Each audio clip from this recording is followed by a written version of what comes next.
Avrupa Yetim Evi olarak hayırseverimiz Hatice ve Zeynel Abidin'in açtırdığı su kuyusunu ziyarete geldik. Kuyu çalışıyor.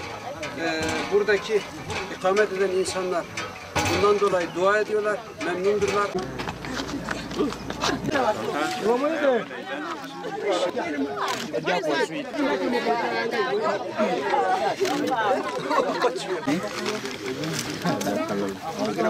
Sümeyye maşallah.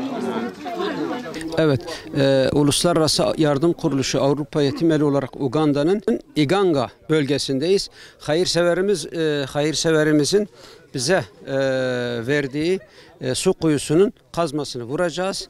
İnşallah çalışmayı burada başlatacağız ve kuyu burada kazılacak ve buradaki mağdur Afrika halkı bu su kuyusundan istifade edecek inşallah. 1-1,5 kilometre uzaklıktan su getiriliyor. Bu su ya göl suyudur veyahut da dere suyudur. Sağlıklı değildir ve bu bazı sağlık sıkıntılarına da sebep oluyor. Haliyle eğer bu kuyu inşallah burada bitirirsek ve burada ikamet eden insanlar bu sudan istifade ederlerse büyük bir sevaba, büyük bir hayra sebep olmuş olurlar. Esselamu Aleyküm ve Rahmetullah ve Berekat. غير المغضوب عليهم ولا الضالين آمين آمين التكبير الله أكبر تكبير الله أكبر تكبير الله أكبر تكبير منا بسم الله الرحمن الرحيم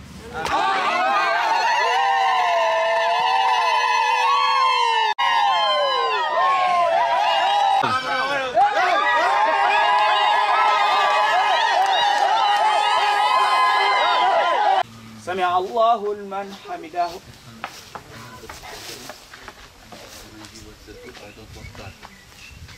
الله أكبر.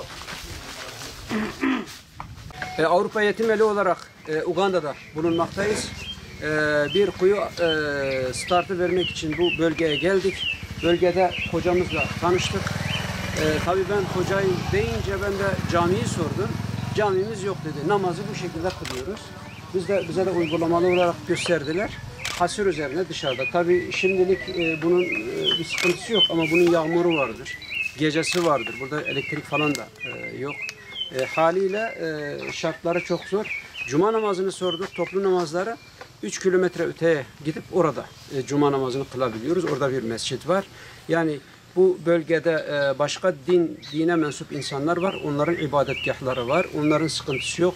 Biraz da bizi böyle hor görüyorlar gibi şeyler de söyledi. Doğrusu insan çok da duymak istediği şeyler değil. Velhasıl bu bölgede kuyu startını verdik. Nasip olursa bir hayırseverimiz öncülük ederse biz bu bölgede bir cami yaptırmak da isteriz.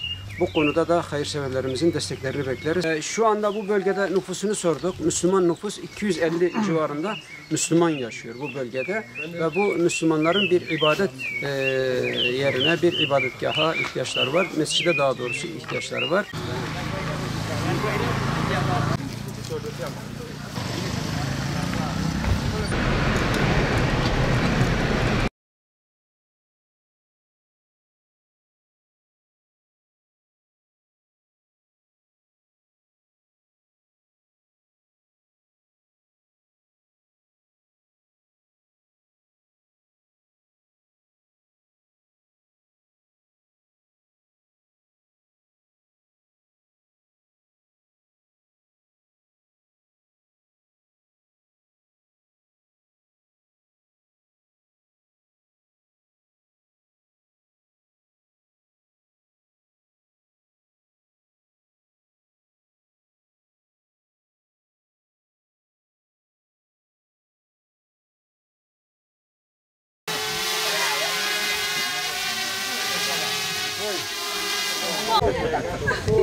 فراجا ومحراجا يكتب في قلبي أن الأرض سواك يا رحمن رحيم اللهم يدعم من عبادنا من حيث بالعدد هذا مكاوي نفسه بلا مدد هذا مولى بلا ولد لله رب العالمين.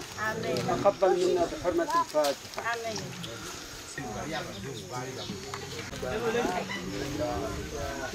ما شاء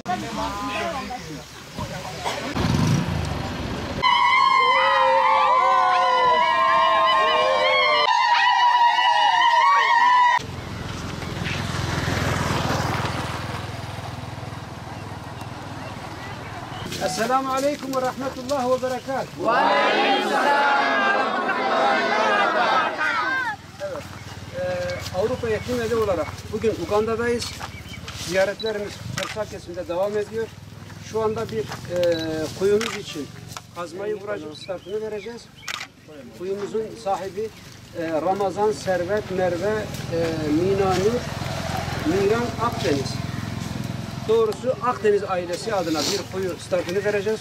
600 nüfuslu bir köyde 400 nüfuslu Müslüman, gerisi Hristiyan. Hepsi Allah'ın izniyle bu sudan faydalanacaklar. اهدنا الصراط المستقيم صراط الذين أنعمت عليهم. Bismillahirrahmanirrahim.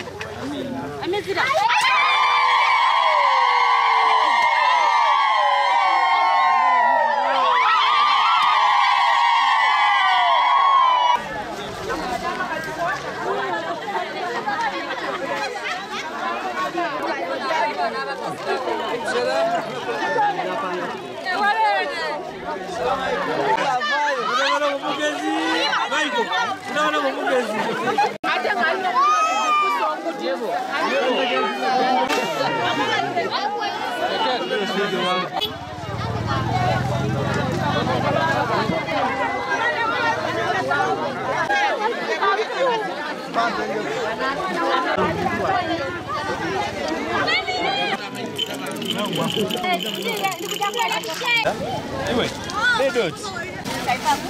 Hello.